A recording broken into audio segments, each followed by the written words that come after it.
Brighton English BD পরিচালিত আইন শিখি হাতে কলমে প্রোগ্রামে আপনাদের স্বাগত। এই প্রোগ্রামের মাধ্যমে আপনারা জানতে পারবেন বাংলাদেশের দণ্ডবিধি, বাংলাদেশের ফৌজদারি কার্যবিধি এবং বাংলাদেশের দেওয়ানি কার্যবিধির আইন সহ আইনের সমস্ত খুঁটিনাটি বিষয়গুলো আপনাদের কাছে আমরা হাতে কলমে তুলে ধরব। তাহলে দেখতে থাকুন আমাদের আজকের প্রোগ্রাম। আজকের বিষয়বস্তুর শিরোনাম হচ্ছে সম্পত্তি বন্টনের অঙ্ক পদ্ধতি এপিসোড 6। তাহলে চলুন দেখা যাক আজকের বিষয়বস্তু। ধন্যবাদ। ডিয়ার ভিউয়ার্স, সম্পত্তি বন্টনের অঙ্ক পদ্ধতি এপিসোড 6-এ আপনাদের স্বাগতম। আমি আজকে যে প্রশ্নটা নিয়ে হাজির হয়েছি সেটা হচ্ছে, জলিল নামে একজন হানাফি মুসলমান, 2 স্ত্রী, পিতা, 2 পুত্র ও পূর্বে মৃত কন্যার এক কন্যা রাখিয়া মারা গেলেন। হানাফি নিয়ম অনুসারে সম্পত্তি বন্টন করতে হবে এবং যদি ধরা যায় যে জলিল 1994 সালে মারা গিয়েছেন, তাহলে মুসলিম পারিবারিক আইন অধ্যাদেশ 1961 অনুযায়ী সম্পত্তি বন্টনের নিয়মটা আমাদের কী হবে সেটা আমরা দেখব। তাহলে শুরু করছি আজকের সম্পত্তি বন্টনের অঙ্ক। যেহেতু জলিল সাহেব তিনি 2 স্ত্রী, পিতা, 2 পুত্র এবং মৃত কন্যার এক কন্যা রেখে মারা গেলেন, তাহলে তাদের মধ্যে আমি সম্পত্তিটা বন্টন করছি। পরের পৃষ্ঠে আমি সম্পত্তি বন্টনের নিয়মটা দেখাচ্ছি। পিতা পাবে হানাফি নিয়ম অনুযায়ী, লিখে নিই, হানাফি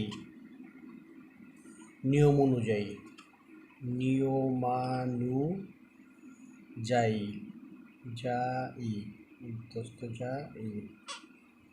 হানাফি নিয়ম অনুযায়ী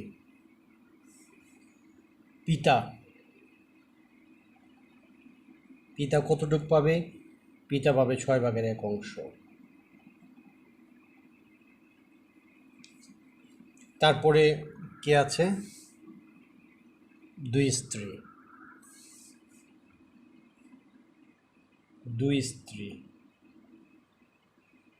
2 স্ত্রী পাবে 8/1 অংশ।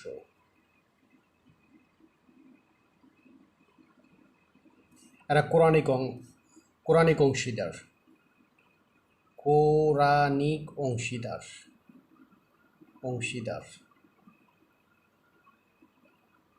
অংশীদার মানে আমাদের পবিত্র ধর্মগ্রন্থে পবিত্র কোরআনে বলা আছে তারা এতটুকু অংশ পাবে। 2 পুত্র, এখানে আর কে আছে? 2 পুত্র এবং মৃত কন্যার কন্যা। তাহলে 2 পুত্র তারা পাবে অবশিষ্টাংশ।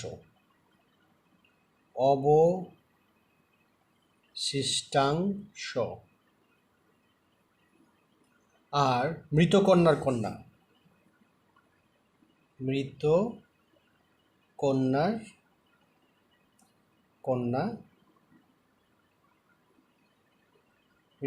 কন্যা পাবে বঞ্চিত।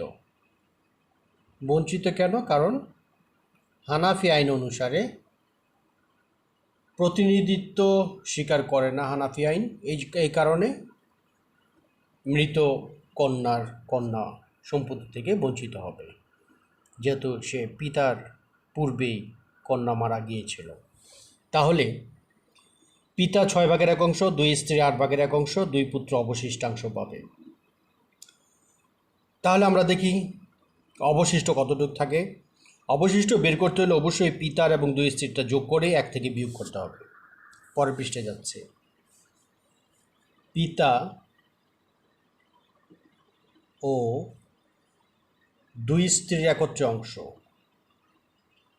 2 স্ত্রী পায় কতটুকু? পায় 6/1 যোগ 8/1। আপনারা একটু দেখে নেন আবার, এই যে 6/1 আর 8/1, 6/1 8/1 সমান সমান। কতটুক পাই? 6 আর 8-এর লসাগু হচ্ছে 24 লসাগু। 4 6 24, 4 দিয়ে ভাগ করলাম, হরকে হর দিয়ে ভাগ করতে হবে 4, আর উপরে লব পূরণ করতে হবে ভাগফল দিয়ে, তাহলে 4 একে 4 যোগ 3 8 24, 3 একে 3 সমান সমান 24-এর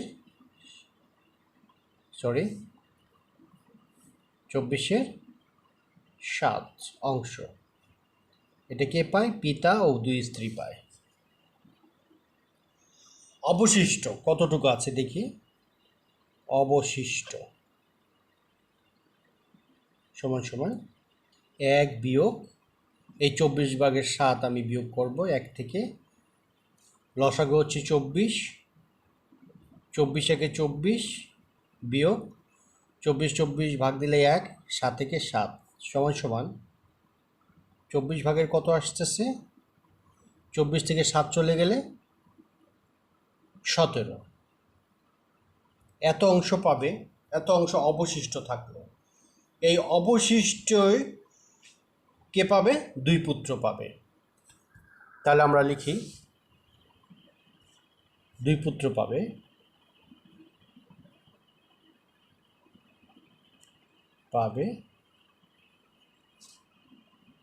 সমান সমান কত দেখি, এই 24 ভাগের 17, 24 ভাগের 17। এক পুত্র কতটুকু পাবে? যদি আপনাদের অঙ্ক করতে হয় যে প্রতি পুত্র কতটুকু পাবে, তাহলে আপনারা কী করবেন? এটাকে 2 দিয়ে ভাগ করবেন। 2 দিয়ে ভাগ করা এর আমি একটা দেখাচ্ছি, 24 ভাগের 17 ভাগ 2 সমান সমান 24 ভাগের 17 পুরো নিচে যাবে 2, উপরে 1। যেহেতু ভাগের জায়গায় পূরণ দিয়েছি, এই জন্য লব হর হয়ে যাবে, হর লব হয়ে যাবে। 24 দ্বিগুণে 48, নিচে হর হর পূরণ দিবেন, আর 17 একে 17 প্রতিপুত্র পাই। এটা কিন্তু আমাদের অঙ্কের অংশ না, যদিও আমি বোঝানোর জন্য আমি এটা দিয়েছি।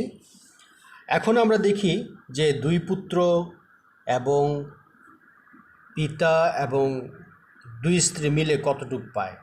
সেটা যদি মিলে যদি 1 হয়, তাহলে আমরা বুঝতে পারবো যে অঙ্কটা আমাদের ঠিক আছে। তাহলে আমরা যেহেতু 24 2 পুত্র পায় আর 2 স্ত্রী পায় এখানে 8 ভাগের 1, আর পিতা হচ্ছে 6 ভাগের 1, এই 3টা যোগ করি আমরা। তবে সম্পত্তি বের করতে হলে অবশ্যই আপনাকে সবগুলোর সমহর বিশিষ্ট করতে হয়। এই জন্য আমরা লিখতে পারি পূর্ণ বন্টন করে প্রত্যেকের অংশ দাঁড়ায়। এই কথাটা আমরা লিখে নেই। পূর্ণ বন্টন করে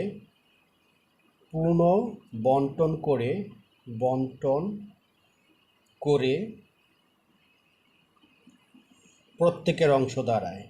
প্রত্যেকের অংশ দাঁড়ায় কত?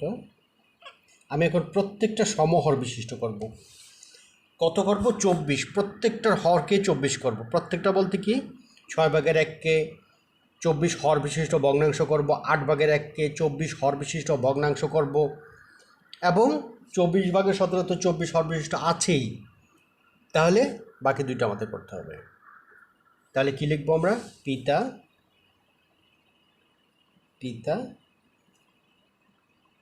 6 ভাগের 1। এই 6 ভাগের 1কে আমি কি করব? সমহর বিশিষ্ট করতে হলে লবকে হরকে একই সংখ্যা দ্বারা গুণ করে আমার হর 24 বানাতে হবে। তাহলে 6-এর সাথে কত গুণ করলে 24 হয়? 4 গুণ করলে। তাহলে 6 পূরণ 4, উপরও আমি 1 পূরণ 4 লিখব। তাহলে 4 6 24, 4 একে 4। এটা কিন্তু পিতা পেল। পিতা যে 6-এর 1 আর এই 24-এর 1 সেম, কিন্তু একই অংশ, কিন্তু হরটা চেঞ্জ হয়েছে, কিন্তু অংশ এইটা যা 6 ভাগের 1 বলতে যা বোঝায়, 24 ভাগের 4 বলতে সেটাই বোঝায়। সমহর বিশিষ্ট করার কারণ হচ্ছে নির্দিষ্ট সম্পত্তিকে আপনি যখন বন্টন করবেন, মনে করেন আপনি 20 শতাংশ জমি বন্টন করবেন, তাহলে 24/4 এর আমি উল্টাভাবে লিখছি, এটা লিখবেন 20 এর 24/4। এটা আপনি কাটাকাটি করবেন, কাটাকাটি করে যে অংশটা আসে সেটাই হচ্ছে পিতা পায়। এটা জাস্ট আমি দেখাইলাম। আচ্ছা, এখন পিতার পরে আর কে আছে? স্ত্রী, 2 স্ত্রী পায়। 2 স্ত্রী সমহর বিশিষ্ট করছে, 2 স্ত্রী পায় 8/1 এ 8কে যদি আমি 3 দিয়ে পূরণ করি তাহলে 24 আসে, আর উপরেও 3 দিয়ে পূরণ করব। 3 8 24 আর 3 একে 3 অংশ। আর কে? 2 পুত্র। 2 পুত্র পায় 24/17, পায় 24/17। তাহলে আমি যারা যারা সম্পত্তি পাওয়ার কথা তাদের সম্পত্তি বন্টন করলাম। এখন আপনি যদি যোগ করেন তাহলে কিন্তু 1 আসবে। প্রমাণটা আমি দেখাই দেই।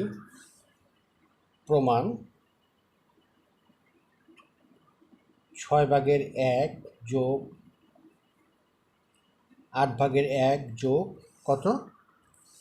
এই 24/17, 2 পুত্র 24/17। এটা 24 হচ্ছে লসাগু, 4 6 24, 3 8 24 আর 17। তাহলে নিচে 24, উপরে 4 3 7, 7 আর 17 24। তাহলে সমান সমান 1, প্রমাণিত। তাহলে আমার প্রমাণিত হলো প্রথম অংশ। দ্বিতীয় অংশে যাই।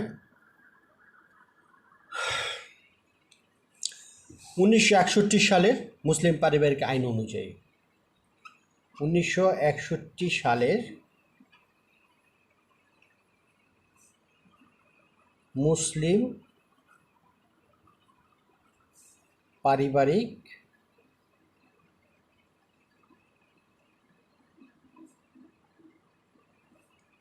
আইন অনুযায়ী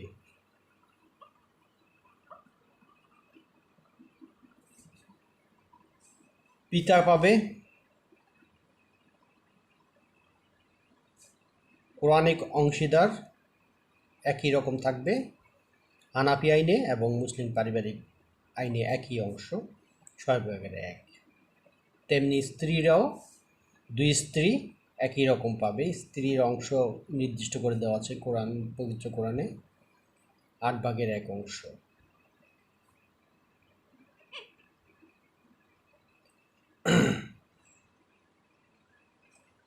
আচ্ছা, এখন অবশিষ্ট আমাদের যারা অংশীদার আছে তারা কিন্তু 2 পুত্র আছে, 2 পুত্র এবং মৃত কন্যার কন্যা, মৃত কন্যার কন্যা অবশিষ্টাংশ পাবে, অবশিষ্টাংশ পাবে।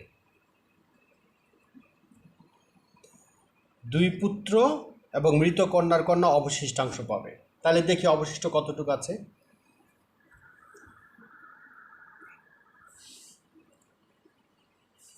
অবশিষ্ট রইল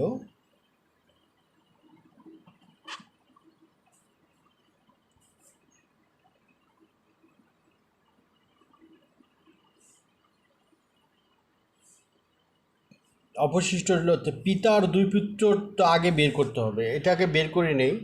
পিতার 2 স্ত্রীটা আগে বের করে নেই। পিতা ও 2 স্ত্রী পায়, পিতা ও 2 স্ত্রী পায় কতটুকু?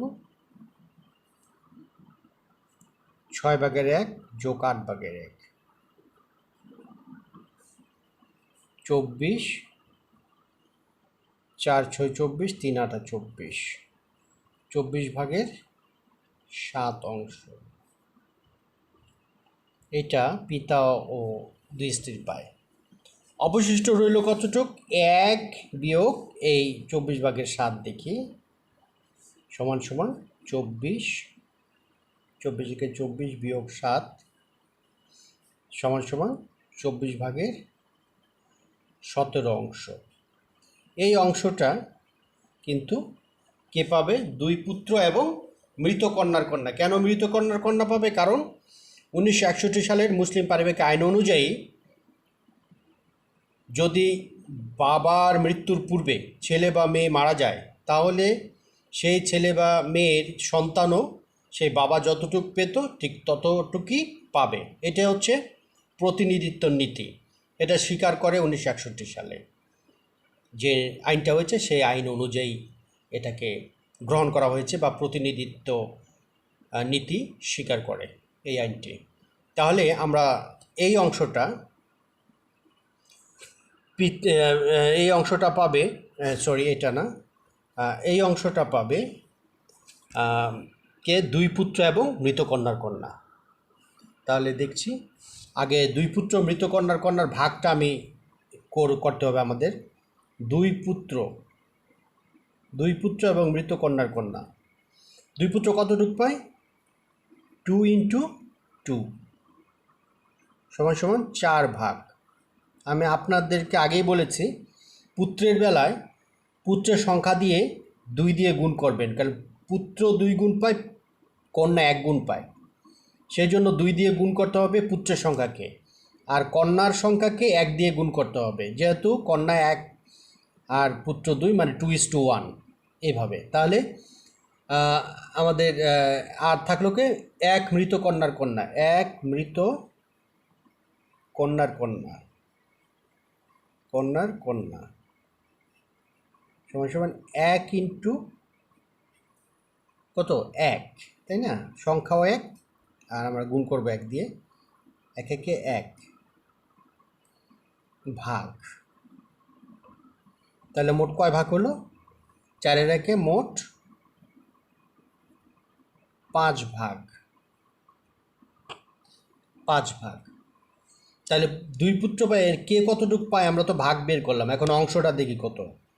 2 পুত্র পায় এই 5 ভাগের কত ভাগ? 5 ভাগের এই 4 ভাগ। এটা অংশ লিখবেন এখন, যেহেতু ভগ্নাংশ হয়ে গেছে। আর মৃত কন্যার কন্যা,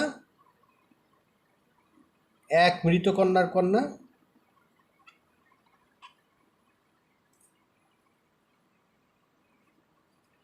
সমান সমান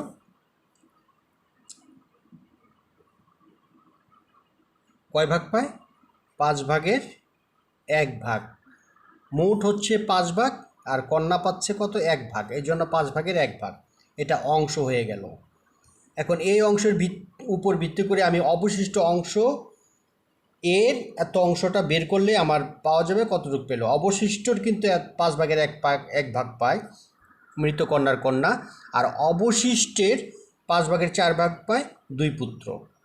ক্লিয়ার? আমি আবার বলছি, অবশিষ্ট অংশের 5 ভাগের 4 ভাগ পায় 2 পুত্র, আর অবশিষ্ট অংশের 5 ভাগের 1 ভাগ পায় 1 মৃত কন্যার কন্যা। তাহলে অবশিষ্ট কতটুকু আছে সেটার এর করে দেই। তাহলে 2 পুত্র পাবে অবশিষ্ট কত আছে আমাদের? 24/17। তারপর একটু দেখে নেই, এই যে অবশিষ্ট রইল 24/17, এর 24/17 এর পুত্রের অংশ কত? এর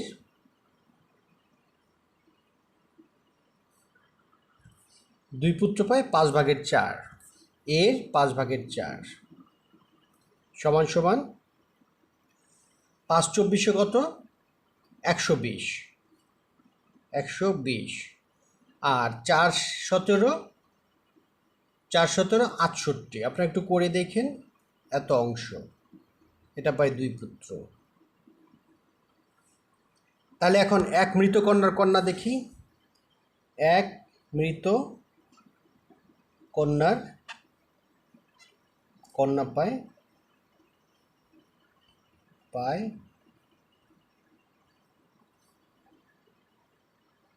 অবশিষ্টের 5/1, তাই না? তাহলে অবশিষ্ট কত? 24/17 এর 5/1। তাহলে আমরা দিয়ে 24 120 আর 17 অংশ, এটা পাই এক মৃত কন্যার কন্যা। কেন পাই? কারণ 1961 সালে মুসলিম পারিবারিক আইন অনুযায়ী প্রতিনিধিত্ব নীতি স্বীকার করে। তার মানে বাবার মৃত্যুর পূর্বে ছেলে বা মেয়ে মারা গেলে তাদের সন্তানও ঠিক বাবার যতটুকু প্রাপ্য ছিল, যতটুকু পেত, ঠিক ততটুকু তারা পেয়ে যাবে। তাহলে 120/17 পায় এক মৃত কন্যার কন্যা। তাহলে পূর্ণ বন্টনের মাধ্যমে আমরা কতটুকু পাই সেটা আমরা করতে পারি। যদি সম্পত্তি আপনার ভাগ বাটোয়ারা করতে হয়, অংশটা যদি জানা থাকে, তাহলে পূর্ণ বন্টনের মাধ্যমে সম্পত্তিটার অংশ আমরা দেখব। তার মানে সমহর বিশিষ্ট করে ফেলবেন সবগুলা। আচ্ছা, এখন তো আর ওইটা না করলেও চলবে, অঙ্কের মধ্যে সেটা না দিয়ে আমরা যদি সরাসরি এখন প্রমাণে যে আমরা কিন্তু পেয়ে গেছি কে কতটুকু পায়। এখন সমহর বিশিষ্ট যদি করি তাহলে এটা সবাই জানেন যে এখানে 120 আছে, তাহলে প্রত্যেকটার 120। এটা আমি করে দেখাই, যদিও এটা খুব একটা ইম্পর্টেন্ট না, দেখানোর প্রয়োজনও পড়ে না, কিন্তু যখন সম্পত্তি বন্টন করতে হয় তখন সমহর বিশিষ্ট করতে হয় বলে আমি জিনিসটা দেখাচ্ছি। পিতা পায় 6/1। এটাকে আমি সমহর করব। আমার একটা ভগ্নাংশ কি আছে? 120 আছে লাস্টের।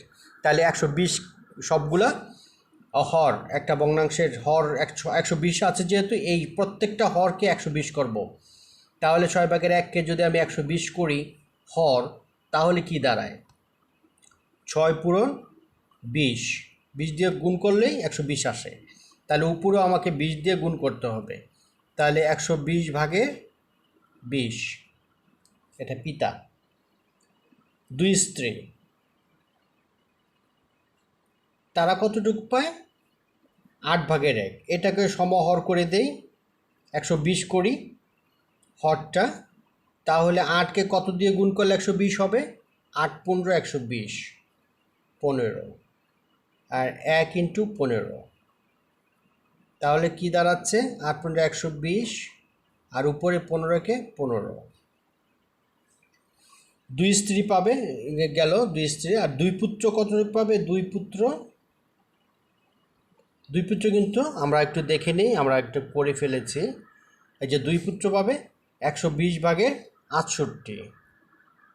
তাহলে আমরা লিখলাম 120/68।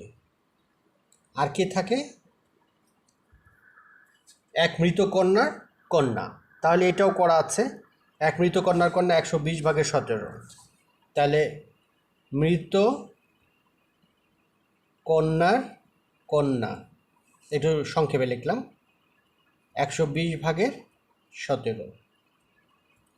এটা আমি কি করলাম? পূর্ণ বন্টনের মাধ্যমে সকলের অংশ কতটুকু দাঁড়ায় পূর্ণ বন্টনের মাধ্যমে সেটাই দেখালাম। এরপরে এখন সহজ হয়ে গেল যে আপনার যতটুকু সম্পত্তি আছে ততটুক সম্পত্তি এর এত অংশ। মনে করেন যে 100% বা 5 একর বা যত ক্ষেত্রফল, যত বর্গফুট হয়, যেটা হয় না কেন, পরিমাণটা আপনাদের এক এক জায়গায় এক এক রকম, সেই পরিমাণটা ধরে এত এর 120/20 পিতাটা বের হয়ে যাবে। এত এর 120/15 কাটাকাটি করলে 2 স্ত্রী পাবে। সেটাকে যদি 2 দিয়ে ভাগ করেন তাহলে প্রত্যেক স্ত্রী পাবে। 2 পুত্র ব্যাপারটা এত এর 120/68 কাটাকাটি করবেন, 2 পুত্র পাবে। তারপর এটাকে 2 দিয়ে ভাগ করবেন, এক পুত্র, প্রতি পুত্র কতটুকু পাবে। মৃত কন্যার কন্যা সম্পত্তি এর 120/17 কাটাকাটি করবেন, যা থাকবে সেটা মৃত কন্যার কন্যা পাবে। তাহলে আমি এখন প্রমাণে যাচ্ছি, আমার অঙ্কটা ঠিক আছে কিনা সেটা একটু দেখে নেই। প্রমাণ করতে হলে আমার সমহর বিশিষ্ট কিন্তু নেওয়া যাবে না। আমার যে অরিজিনাল যে ভগ্নাংশটা এসেছিলো কোণানিক অক্সিডার হিসাবে, সেটা দিয়ে কিন্তু আমার যোগ করে 1 প্রমাণ করতে হবে। তাহলে প্রমাণে আমি যাই, প্রমাণ। প্রমাণ করতে হলে পিতা পায় 6/1। এখানে আর কি আছে দেখি একটু। 2 স্ত্রী পায় 8/1। তারপরে 2 পুত্র পায় 120/68, মনে আছে নিশ্চয়ই। যোগ ঋতকন্যার কন্যা পায় 120/17। তাহলে আমরা এটা পুরোটা যদি আমি লসাগু করি তাহলে দেখবেন যে লসাগুটা একটু দেখালেই ভালো হয়। আমি এখন 6, 8, 120, 120-এর লসাগু কত সেটা একটু দেখিয়ে নিচ্ছি। যদিও এটা অঙ্কের মধ্যে দেখাইতে হয় না, তারপর আপনাদের সুবিধার জন্য এটা আমি দেখাচ্ছি কীভাবে আসে 120।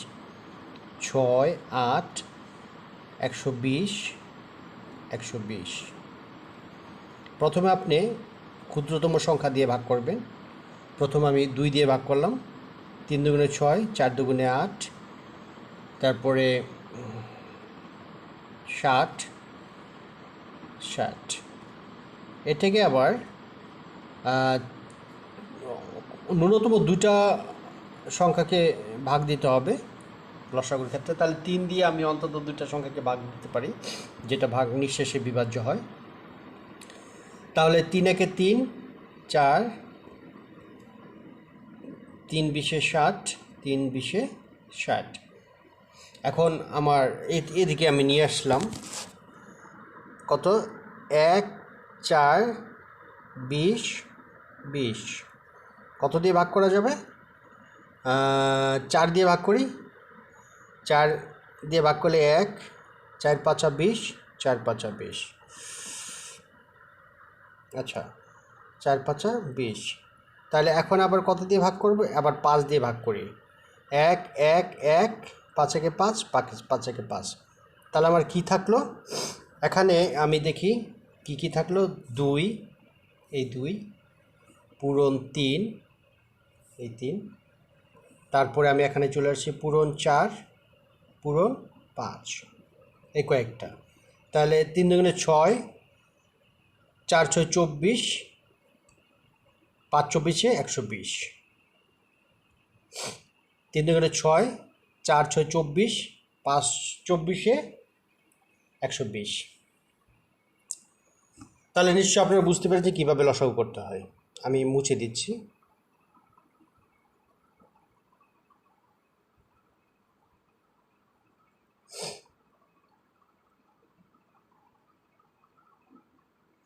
তাহলে আমার কত লসাগু আসছে? 120। 6 দিয়ে ভাগ করি। 120-এর মধ্যে কয়বার যায়? 6 দিয়ে ভাগ করলে 20 বার। ভাগ করে দেখবেন 6 20 120। 8 দিয়ে ভাগ করলে, মানে হরকে হর দিয়ে ভাগ করতে হয়। 8 15 120, 15।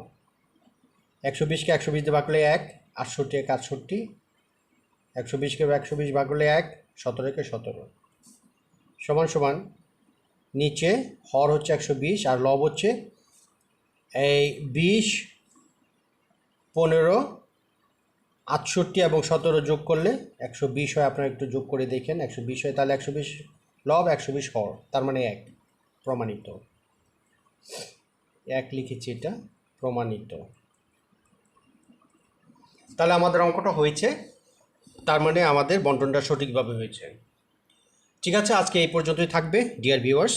যদি আপনাদের আমার ভিডিওটা ভালো লাগে তাহলে অবশ্যই আপনারা আমার এই ভিডিওটি সাবস্ক্রাইব করবেন।